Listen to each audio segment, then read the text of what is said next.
我家是开纸扎铺的，为此公婆对我十分不满。夫君也常常嫌我晦气，他私自用我嫁妆银子娶了一房小妾，怕我不同意，他给我喂了药，让我缠绵病榻，无力起床。可他不知道，那3块银锭是死人钱，死人钱、索命钱，活人闭，怨鬼出，花钱和收钱的人都要付出血的代价。屋外的雨淅淅沥沥下了一夜，我躺在床上，有些分不清此刻的时辰。月娘，月娘，你在家吗？院门被拍得砰砰作响，我撑着床沿勉强起身，连外衣都没披，昏昏沉沉走出去开门。屋外站着的是邻居张大娘，看到我，她吓了一跳，一双细长眼瞪得极大。呀，你脸色咋这般难看？就你一个人在家，也没人给你请个大夫？沈家人可真不是东西。张大娘沉着脸，伸手扶住我，一边走一边小声骂着我公婆和夫君。只是在门口站了这一会，院里的寒意透过单薄的衣衫直往骨头缝里钻，头似乎更疼了。将我扶到椅子上，张大娘反客为主，倒了杯热茶塞进我手中。她叹了口气，看着我的眼神极为同情。月娘，你是被沈玉衡那小子气病的吧？哎，咱们街坊四邻都是平头老百姓，在甜水巷住了20年，我还是头一回看到有人纳妾。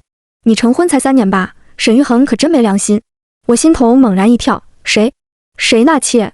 张大娘伸手抹了下说干的嘴皮，神情愕然。你不知道沈玉衡要纳妾？今日一大早，他就和你公婆去柳家下聘礼了，给了足足30两彩礼，那银元宝沉甸甸的，把柳家老太婆牙花子都乐出来了。你是没看见那台面，比当初娶你时隆重多了。呸，那个气而已，还显摆上了。张大娘的声音忽近忽远，蜡黄瘦削的面容也逐渐模糊。我狠狠掐了一把大腿，努力让自己保持清醒。30两？柳家？哪个柳家？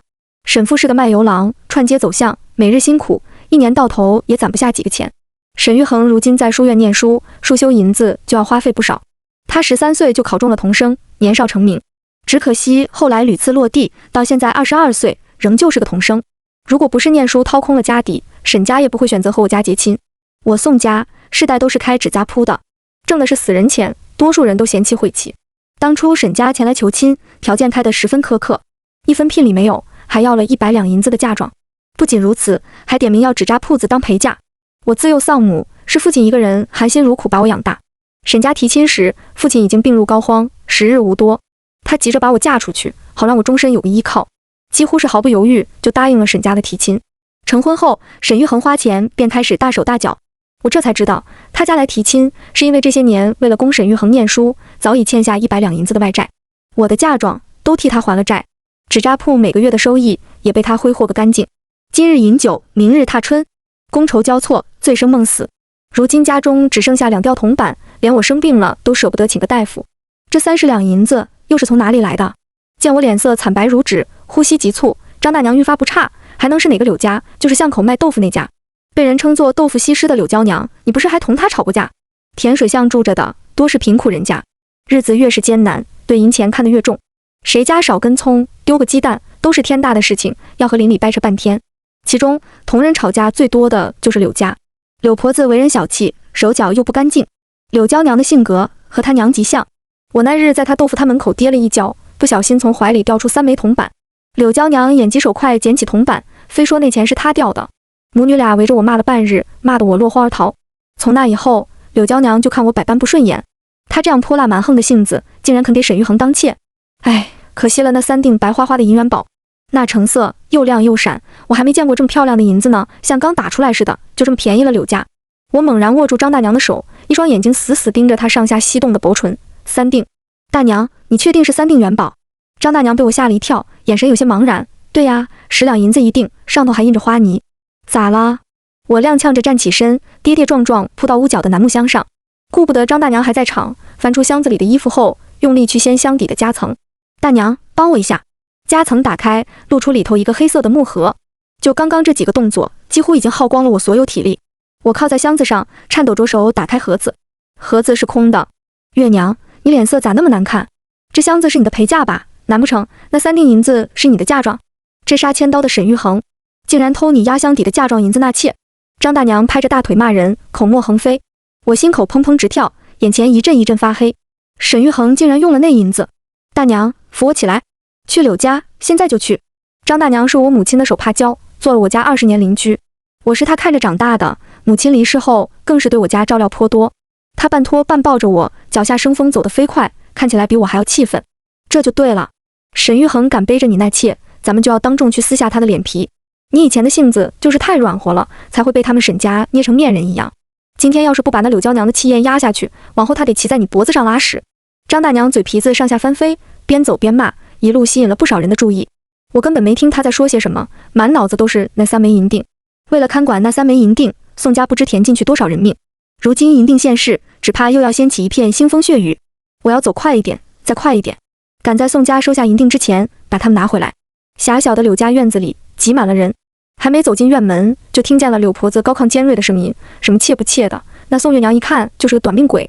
玉衡都和我们说了，那婆娘只有几个月的活头了，等她一死，就把我们娇娘扶正，当沈家的正头娘子。张大娘气得一佛出世，二佛升天，一脚踹开院门，双手叉腰，摆出一副气吞山河的架势。我呸！你沈家才是短命鬼，一家子丧了良心挨千刀的畜生！我被他一甩，扑到门框上，才堪堪站稳。在满院子人诧异和兴奋的眼神中，我缓缓站直身体。这门亲事我不同意，这聘礼钱是我的嫁妆，你得退我。见我伸出手，柳婆子瞬间炸毛，天底下哪有这种道理？聘礼都下了，你沈家要是敢悔婚，我就吊死在你家门口。沈玉衡拉住我手腕，将我扯得一个趔趄。宋玉娘，你别胡闹！婆婆阴沉着脸，伸出手臂去推搡张大娘。张家婆子，我沈家下聘，同你何干？宋玉娘嫁到我家3年，连个蛋都没下，难不成还想让我沈家绝后？你瞧瞧她这副痨病鬼的模样，床都下不了，怎么生孩子？她既然生不出孩子，就不该拦着我沈家内妾。宋大娘不甘示弱，撸起袖子同她对骂。我呸！你还有脸提月娘的病？你们沈家吃她住她的，她生病连个郎中都不肯请。我活那么大，从没听过偷老婆嫁妆纳妾的，一屋子黑心肝的王八蛋。婆婆叉着腰冷笑，你说银子是她的，上头可刻了她名字？这银子分明是我儿辛苦抄书赚来的。两人你来我往，吵得不可开交。院子里众人一会看看他们，一会又看看我和沈玉衡，忙得恨不得长3双眼睛6只耳朵。我没理会院子里的嘈杂，只是定定地看着沈玉衡。一袭青色长袍，越发衬得她眉眼清俊，挺拔如竹。初见她时，我也曾心动过。沈玉衡说话向来轻声细语，他父母提出一堆无理要求时，他还专程送了我1根银簪，替他父母道歉。他说自己真心倾慕于我，奈何父母穷怕了，满脑子总想着钱。他说如果成婚，必然好好待我。我那时还年轻，还不明白男人的誓言，不能轻易相信。这银子是我宋家的传家宝，你不能动。我的坚持惹怒了沈玉衡，他眉头一皱，压低嗓音：月娘，我一直以为你是个贤惠的女子，你如今缠绵病榻，干不了活，家里总归得有人伺候爹娘吧？你也认得娇娘，她素来能干，嫁进来后不但可以伺候爹娘，还能照顾你。我纳妾可都是为了你好。我摇摇头，伸出手拽住她衣袖：你可以纳妾，但不能动我的银锭。沈玉衡的耐心终于用尽，他狠狠一甩袖子，眉眼间都是厉色：你别敬酒不吃罚酒，既然做了我沈家妇，你所有东西就是沈家的。拖着病体到现在，我本就已经是强弩之末，被沈玉衡用力一甩，双腿一软，朝后跌去，头撞在了柱子上。在众人的惊呼声中，我闭上眼睛，陷入一片黑暗之中，不知道在床上昏睡了多久。我是被饿醒的，胃里一阵一阵抽搐，嘴巴直往外冒酸水。啊，姐姐你醒了！一双纤细的手腕伸出，动作粗鲁地将我从床上拉起。醒了就别躺着了，这有一屋子活等着你干呢。女人眉眼清秀，皮肤白嫩，只是颧骨有些高，看起来十分不好惹。柳娇娘为什么在我家？原来我这一摔，竟然在床上昏迷了3天。未免夜长梦多，沈玉衡匆匆办了喜事，竟直接将人纳进了门。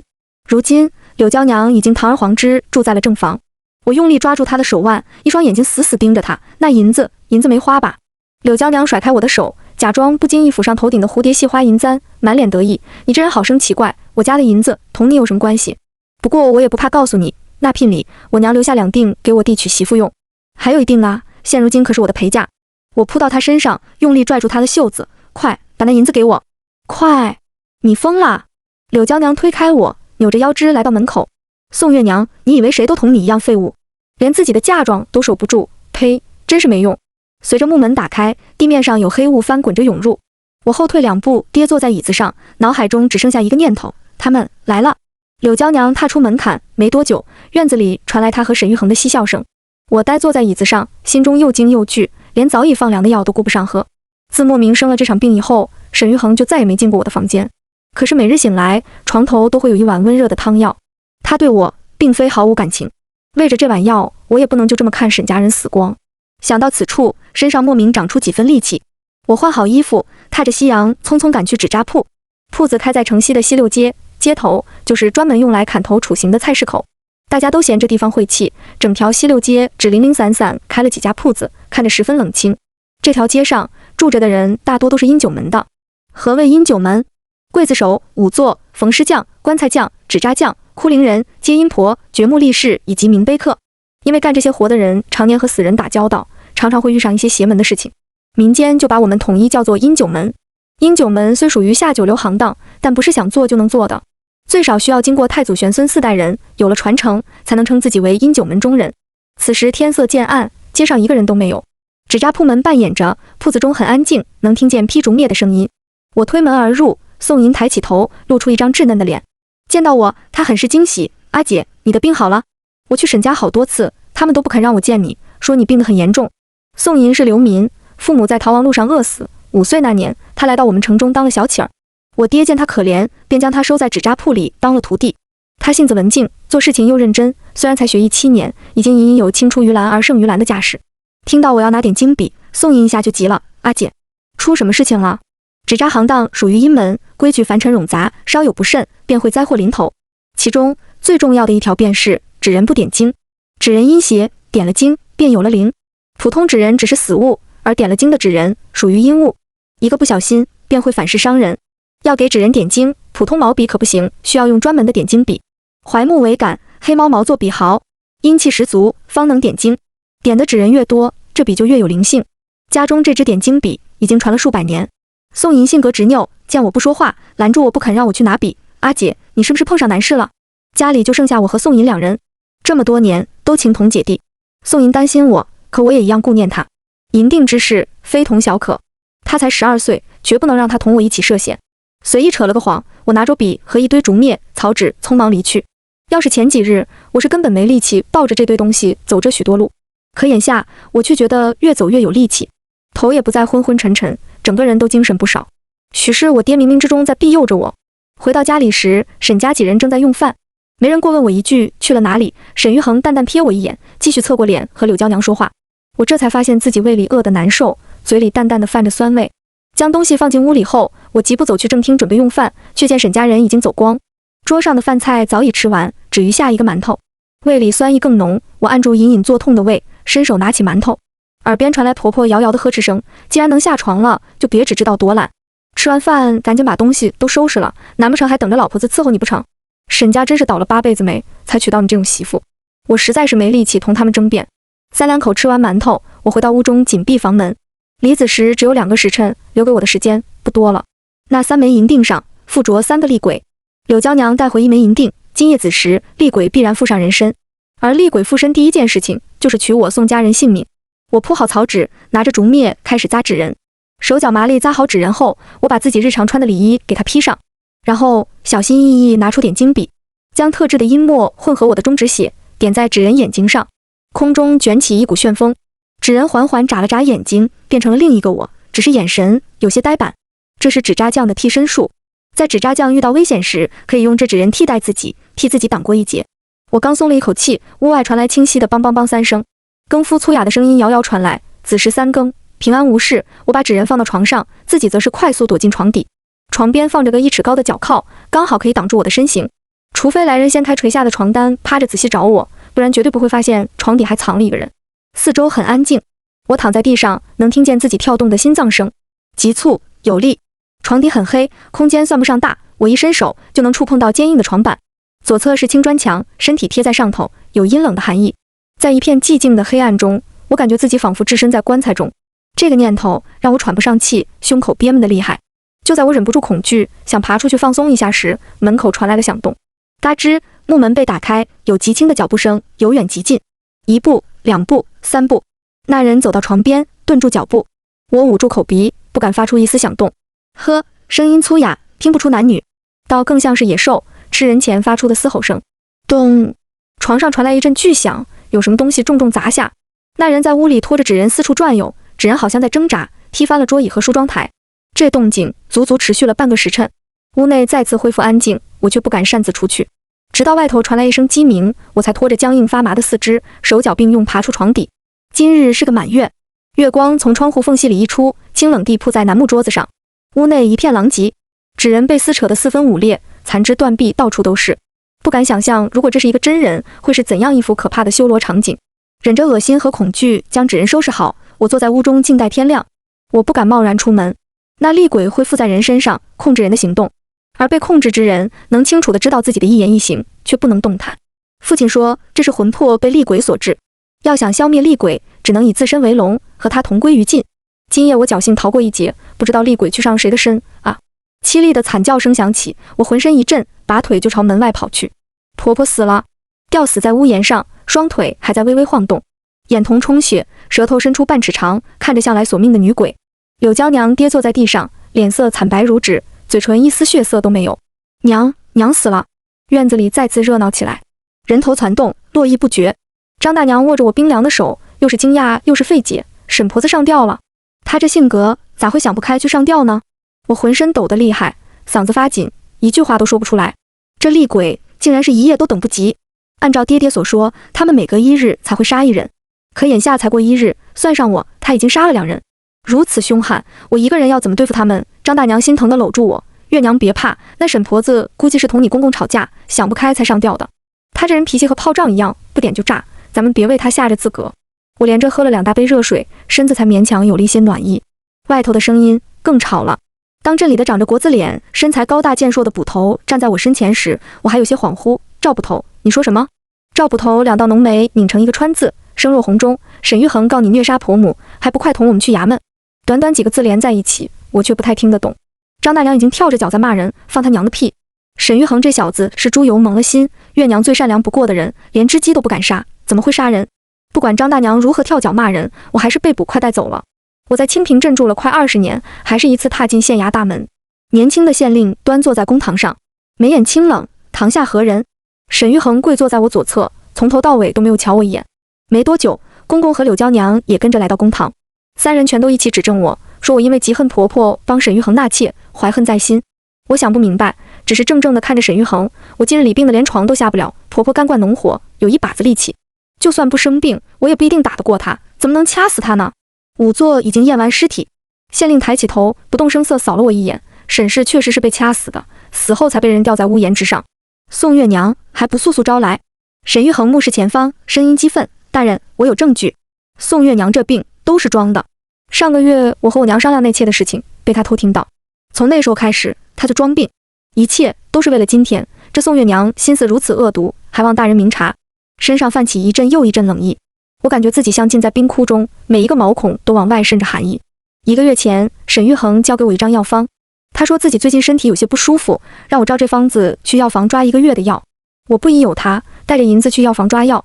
可刚才药房的大夫说，吃了那药会虚弱无力，头昏脑胀，看起来就像是生了重病一样。停药3天，症状就能全消。难怪我在床上昏睡2天，忘记吃药以后，反而精神百倍。电光石火间，我明白了沈玉衡的想法。如果没有婆婆这事情，我会缠绵病榻，就此病死。现在婆婆身死，沈玉衡就顺水推舟，把事情栽赃到我头上。夫妻同床共枕3年，他就这么巴不得我死。胸口像破了一个大洞，有冷风从中间呼啸而过。想到之前我还为那碗汤药对沈玉衡心存感激，胃里一阵一阵泛起恶心。我再也忍不住，当着众人的面趴在地上干呕。县令握着药方看了许久，半晌才蹙着长眉淡淡开口，把范夫宋月娘收押。沈玉衡的眼眸倏然大亮，柳娇娘有些诧异，片刻后唇边扬起一抹笑容。为了掩饰这笑，她俯下身体，哀声痛哭。我可怜的婆婆，衙役来拖我时，我很顺从的没有反抗。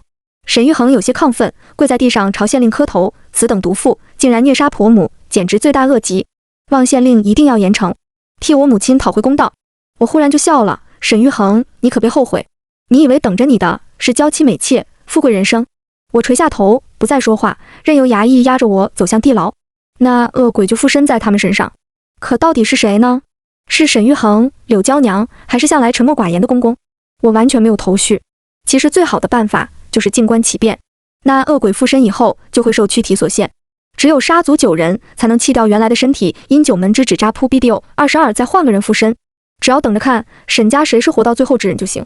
可我宋家看管这几枚银锭100年，又怎么能坐视他们杀人，什么都不做？等我以后进了地府，要如何向祖宗们交代？地牢的长廊昏暗幽深，一眼望去似乎看不到尽头。我跪坐在潮湿的干草堆上，说不清心里是什么滋味。牢房中不见天日，也让我失去了时间的概念。不知道过了多久，牢门突然被打开，我跟着狱卒来到县衙的后院。县令换了常服，看起来不像威风凛凛的父母官，反倒像个清俊的书生。宋月娘，人不是你杀的吧？他依旧握着那张药方，面前的茶已经没了热气。若你当真因为审视纳妾而怀恨在心，为何等妾室进门再下手？这药方你既然1个月以前就已经配下，说明早早就做了准备。若在柳娇娘进门前杀死沈氏，沈玉衡要守孝3年，纳妾之事自然不了了之。说说吧，这案子你有什么看法？我愣怔地看着眼前这张过分年轻的脸庞。县令韩信同今年才20岁，听说出自世家大族，来我们这县城只为历练。他好像和之前那些当官的都不太一样，我可以相信他吗？见我不说话，韩信同轻轻扣了扣桌面。宋月娘，你放心，本官绝不放过一个凶手，自然也不会冤枉一个好人。你只管大胆开口，信与不信，本官自会斟酌。我一个人确实收服不了那3个恶鬼。我叹了口气，目光悠远。大人，你可愿听民妇讲一个故事？韩信同的眉头越拧越紧，等我说完，他都气笑了。药方被丢在桌案，他伸出修长如玉的手指按住眉心。宋月娘，你这是在茶楼说书呢？子不语怪力乱神，这些疯话莫要说了。我给你最后一次机会，想清楚了你再开口。这确实是一个机会，如果能得到县衙的支持，那3个恶鬼就好对付许多。这些衙役个个年轻力壮，赵捕头更是有一身好武艺，这么好的帮手，不用多可惜。想到这，我有些着急。大人，我家只有1枚银锭，可柳家却有2枚。要是不采取措施，柳家8口人恐怕一个都活不了。韩信同沉默了，他身侧的赵捕头歪头抱着胸前的刀，欲言又止。大人，我听我娘说过，宋月娘家确实是阴九门的。您初来乍到不清楚，在我们清平镇，阴九门的人都挺邪乎的。那宋老头确实有几分本事。韩信同斜睨我一眼，阴九门，看起来他还是不信。大人，大人，出事了！有捕快白着脸横冲直撞跑进来，呼呼呼，那柳家，呼呼，柳家，呼呼。赵捕头伸出蒲扇般的手，用力拍在他头顶，将小捕快拍得一个趔趄。你奶奶的，喘好气再说话。小捕头猛吸2口气，站直身体，声音十分响亮。柳家进了恶贼，一家8口人，只活下柳平贵老2口。韩信同猛然站起，一双凤眼瞪得极大。你说什么？我被这消息砸得晕头转向，来不及思考就脱口而出，死了6个人，不应该是2个吗？父亲明明说这些恶鬼每隔1日才会杀人，沈家的一夜杀了2人，柳家这2个恶鬼更是离谱，一夜杀了6人，怎会如此？不该如此啊！韩信同原地踱了几步，扭头看向捕快，那柳平贵呢？小捕快一愣，挠了挠头，还在柳家呢。周磊看着他们，我回来报信。我着急地站起身，大人，周捕快要出事。韩信同略微思索一番，没有让我再进地牢，而是带着我一起去了柳家。此时天色已经黑透，街上早已宵禁，安静的有几分瘆人。我小跑着跟在韩信同身后，心脏跳得似乎要蹦出胸口。杀的人越多，这些恶鬼的戾气就越重，到时候父亲留下的灭鬼之法，不知道还有没有用。柳家除了柳平贵夫妻外，还有2子1女，女儿就是柳娇娘，她还有一个兄长，一个弟弟。兄长已经娶妻，生了3个孩子，如今一家人都齐齐整整倒在血泊之中，而柳平贵夫妻却已经不见踪影。周磊，周磊，你在哪？柳家院子不大，住了满满当当8口人，显得有些拥挤。赵捕头急赤白脸在屋里一顿找，终于在西厢房找到了周磊。他仰面倒在床榻上，身上已经没一块好肉。雷子！小捕快扑到周磊身上，放声大哭。赵捕头也红了眼眶。事情的发展完全超出我的判断和意料。韩信同抿着唇，眼神晦暗莫名。半晌，他走到我身前，神情极为认真。宋月娘，你可愿冒险？他个子很高，我需要仰起头才能看清他的脸。大人，还请您吩咐。柳家拿到聘礼后十分高兴。柳娇娘的弟弟今年16，刚好到了说亲的年纪。柳母想把自己娘家侄女说给他。她娘家穷困，出嫁后娘家人经常上门打秋风，娶了侄女刚好可以帮扶一下娘家。沈家下聘完，柳母就带着银锭去娘家炫耀过。听柳家那爱听人墙角的邻居说，柳母已经答应娘家，等定完亲就把那2枚银锭都当做聘礼，所以柳平贵夫妻极有可能去了柳母的娘家。韩信同派了几个得力的手下，连夜赶往柳母娘家，而我会在天亮后继续回到沈家，以身作饵，等那厉鬼上钩。看样子，韩信同并未完全信任我，这既是试探，也是考验。我深吸一口气，坚定地点头：大人，草民一定竭尽所能。第2天早上，沈玉衡看到我出现在院门口，极为吃惊：宋月娘，你疯了？你胆敢越狱！我一屁股撞开他。韩大人说了，证据不足，所以先放我归家。沈玉衡，我有没有杀你娘，你心里清楚得很。一抹凶光在沈玉衡眼中一闪而逝，他按住我的手臂，不让我进家门。宋月娘，我绝不和杀人凶手共处一室，我要休了你，你快给我滚！这是要彻底同我撕破脸了。邻里听到动静，都推开院门出来瞧热闹。沈玉衡爱面子，这才侧开身不情不愿让我进门。见到我，柳娇娘也十分意外，她娇弱地往沈玉衡怀里钻，装出一副害怕的模样。沈郎，奴家好怕呀，他杀了娘亲，不会连我们也一同杀了吧？我没理会他们。昨日柳家惨死6人，沈家一夜太平，我怎么想都想不明白，只能深入虎穴一探究竟。沈玉衡搂住柳娇娘，柔声宽慰，一边还不忘拿话挤兑我：宋月娘，你做下这等大逆不道之事，我沈家是容不得你的。等我写完休书，你即刻就滚。我觉得自己真是又蠢又瞎，以前怎么会以为他是自己良人，还将一颗真心交付？沈玉衡，这屋子是我爹娘留给你的，要滚也是你沈家人滚。沈玉衡气得脸都红了。宋月娘，按照我朝律法，合离的女子才能带走自己的嫁妆，你犯了7出，一个被休女子，所有东西都是夫家的，这气急败坏的模样可真不要脸啊！夫君莫气坏了身子，县令大人是被他给蒙蔽了，过几天回过神，肯定还会把他抓去大牢的。最后是沈父沉着脸出来喝止了沈玉衡：宋月娘现在还是沈家妇，既然回来了，就在家待着吧。沈父在家里一直是最安静的存在，平日里他话很少，大事小事基本是沈母在操持。我嫁给沈玉衡3年，同他并未说过几句话，我身上发生的一切好像都同他无关。可给柳家下聘时，他也去了。我甩甩头，将所有烦恼思绪暂且按下。韩大人已经在屋外布置妥当，只等厉鬼现身，一切很快就能见分晓。我走到自己屋里，才发现房间已经被人动过，首饰盒被翻空，衣柜里的衣服也只剩下几件面料最差的。屋里像样一点的陈设摆件都不见踪影，空荡荡的，看着十分简陋。就连床上那床绣着鸳鸯的厚棉被都不见了踪影，那被子是我爹特意找绣娘给我做的。心头陡然升起一股怒火，我气冲冲来到柳娇娘房间，发现我屋里不见的东西果然都在她房中。她头顶戴着的簪子，还有手腕上那绿莹莹的翡翠手镯，全都是我的嫁妆。把东西还我！柳娇娘翻了个白眼，伸手摸了摸头顶的金簪，什么东西？这些可都是夫君送我的。沈玉衡有些不高兴，我沈家东西想给谁就给谁。再说了，你天天摆着一副死人脸，这东西在你身上太浪费了。这样的男人死了就死了，我何苦费心想救他？柳娇娘要带就带吧，这些东西反正他也带不了几天，但是我总不能白跑这一趟，所以我砸了柳娇娘的屋子，古玩摆件、花瓶茶壶，能拿得到的东西通通都砸了个干净。沈玉衡气疯了，跑过来想抓我，我一边砸一边破口大骂，心中郁气一扫而光，只觉得成婚以来从未如此畅快过。他自打娶了柳娇娘，就沉迷在温柔乡中，脚步虚浮，眼底发青，不算宽敞的屋子，却硬是没追上我。呸！一天天摆什么清高样，还真以为自己文曲星下凡。你考上童生也就是瞎猫碰上死耗子，别做那种状元的美梦了。一边嫌弃我家开纸扎铺，一边又拿铺子钱在外头装大爷，你知道人家怎么笑话你吗？人家在外头给你取了绰号，叫你指认赘婿。沈玉衡捂住胸口，一张白皙的脸胀得像个紫色的茄子，不知道是因为跑步还是被我气的。你气煞我也！沈玉衡两眼一翻，就这么晕过去了。我眨了眨眼，实在是没忍住，捧着肚子笑出了声。柳娇娘都看傻了，呆站在一边，甚至忘了去扶沈玉衡。屋里动静闹得很大，沈父却并未出来看一眼。我回到自己房间，开始为晚上做准备。这一等就是好几个时辰，门外再次传来打更声，子时已到。喵呜喵呜，韩信同的人也守在了门口，这是他手下发出的信号，让我安心不少。我熟练地放好纸扎人，却没有躲在床底，而是偷偷摸去院子里。柳娇娘两人还没睡，聊天的声音清晰地传入院中。夫君，那宋月娘简直是个疯子，咱们难不成还要受她的气？索性一不做二不休，把她给杀了吧，反正也不是第一次动手了。沈玉衡没有答应，而是低头沉思。县令放了他，有可能是怀疑到我们头上了，现在就弄死他，怕是不好交代啊。柳娇娘十分生气，那你就眼睁睁看着他欺负我，我不管，你要是个男人，现在就去杀了他。沈玉衡的语气中透露出浓浓的不耐烦，我都说了，现在不是时候。我正趴在墙角听得津津有味，发现沈父的房门打开了，一抹黑影借着月色悄悄朝我房间走去。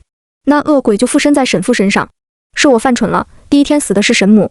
沈父同他一个屋子，闹出那么大动静，他肯定是知晓的。没多久，沈父就阴着脸从我屋里出来，他站在门口缓慢地转动脖子，查看着院子里的情况。我大气都不敢出，屏住呼吸躲在水缸后。他黝黑苍老的面容在月色下显得狰狞又阴森。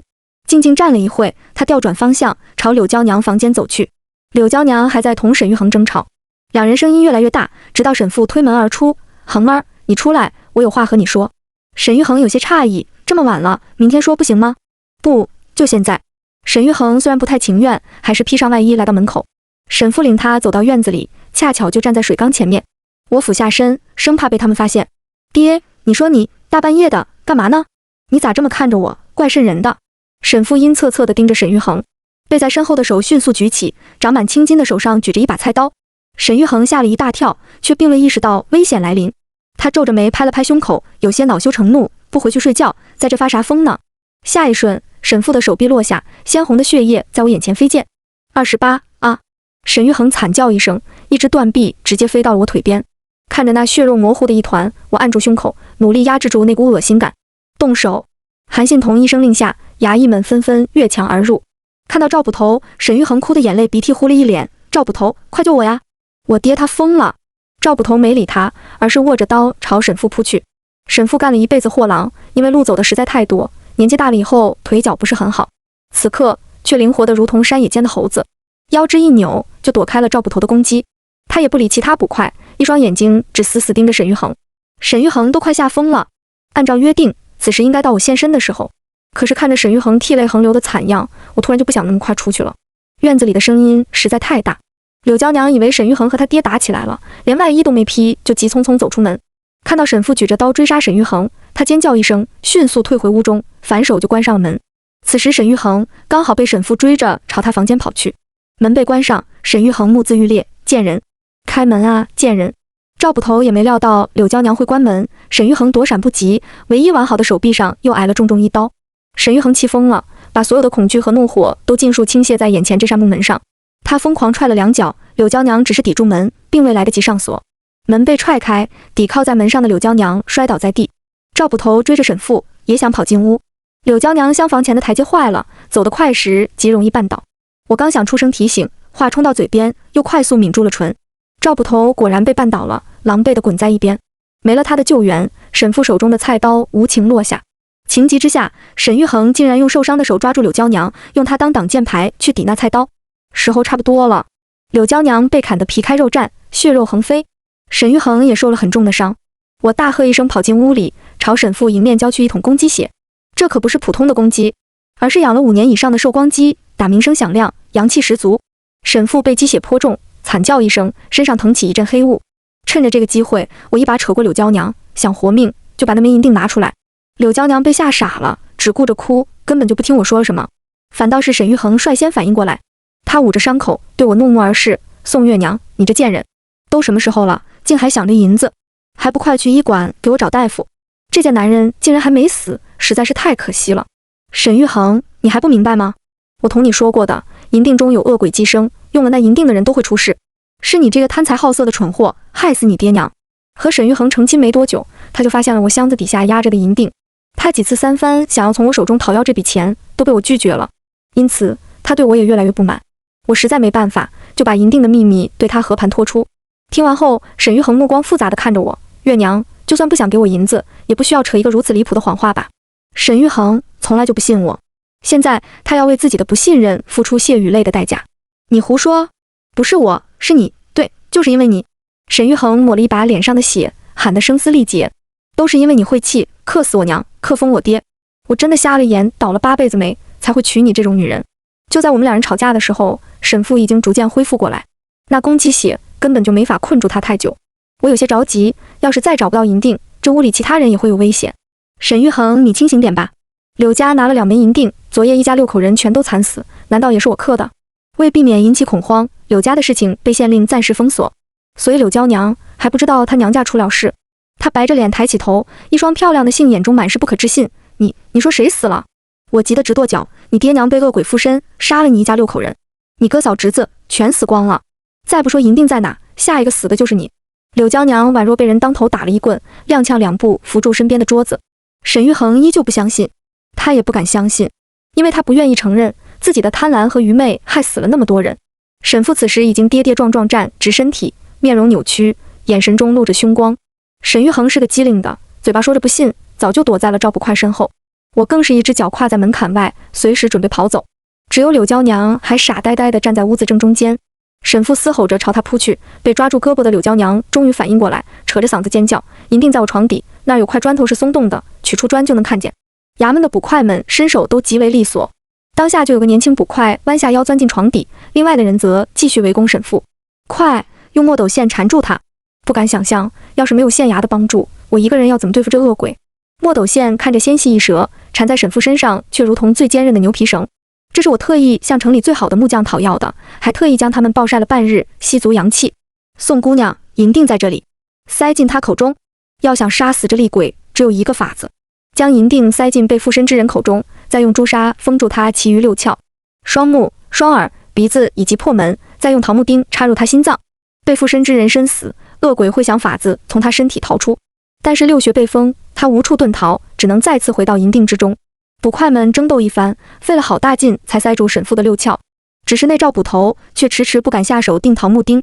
赵捕头，迟则生变啊！赵捕头抿着唇，犹豫着看向站在门口的韩信同。韩信同眉头紧蹙，毕竟是一条人命。他就在这时，一变陡声，墨斗线被崩开，沈父一脚踢飞赵捕头，赵捕头横飞出去，砸在床铺上，直接把结实的木板床砸塌了。他自己也吐出一大口血，半天没站起身。其他的捕快都以赵捕头马首是瞻，看他受伤，纷纷慌了神。这毕竟是我宋家世代的责任。我一发狠，跑过去弯腰捡起桃木钉，就朝沈父冲去。没想到等我跑近时，他已经挣脱开其他捕快手中的墨斗线。呵呵，宋家人。沈父掐着我的脖子，嗓音沙哑：“我在那不见天日的盒子里待了几百年，你知道我这几百年都是怎么过的吗？恶鬼被关100年，心性大变，难怪出来后杀人越发频繁且随性。”嗨嗨，我被掐得直翻白眼，胸腔憋得快要炸开一般。都说人在快死之前，自己的一生如同走马灯一样会在眼前闪过。我没看见自己的一生，却看到一道瘦弱纤细的身影远远地从远处跑来。他跑得极快，几乎是眨眼间就出现在我身前。妖孽，受死！是小宋银。他像灵猴一样窜起，狠狠地把桃木钉刺入沈父心脏。阿姐，阿姐，你没事吧？沈父被刺中心口，却没有流出一滴鲜血。他不甘愿地倒下，一双眼睛瞪得极大。不一会，整具身体像被抽干精血一样，皮肉迅速凹陷，很快就变成了一具干尸。屋里众人看着这诡异的一幕，惊愕得连大气都不敢喘。韩信同扶起赵捕头，十分懊悔：“对不住，是我一念之差，连累了你。”我躺在宋银怀中，又累又饿又困，连起身的力气都没有。柳娇娘和沈玉恒因为失血过多，早已晕了过去。今晚的一场恶战总算是到此结束。有了沈家的前车之鉴，抓捕柳父柳母一行顺利许多。柳娇娘哭成了泪人，本以为嫁给沈玉恒可以过上好日子，却没想为此搭上了全家人的性命。她被刀子砍得极重，脸上身上留下不少疤痕。好端端一个美娇娘，如今连门都不敢出。在韩信同的许可下，我们俩都同沈玉恒一决了。我毫不留情把她赶出了家，柳娇娘更是恨她入骨。她失去父母兄弟，变成一个容貌丑陋的孤女，族亲都想要吃绝户。往后的日子还不知道要怎么过。我的状况要好过她许多。我们宋家几代单传，并无宗亲，再加上又是开纸扎铺的，身在阴九门，普通人十分忌讳。日子又恢复到了往昔，每日一早我都会出门去铺子干活，在路上总能碰到沈玉恒。他断了一手，左手也伤了筋脉，不能再提重物。现如今是街上人人嫌弃的妻儿。沈玉恒是个极度爱面子的人，承受不住这种打击，没过多久就变得疯疯癫癫，见到男人就躲，嘴里还喊着鬼呀，鬼要吃我。看到女子则会拉住对方衣裙乞讨食物。我嫌他缠人，出门时总是穿着男装。最近看到我，沈玉恒都吓得屁滚尿流，哭喊着朝远处跑去。这日刚进铺子，宋银就着急地向我跑来：“阿姐，你听说了吗？咱们清平镇出大事情了。”我端起茶杯，听宋银絮絮叨叨讲述今日发生的事情。清平镇往后的日子怕是不太平了。阴九门的故事才刚刚开始呢。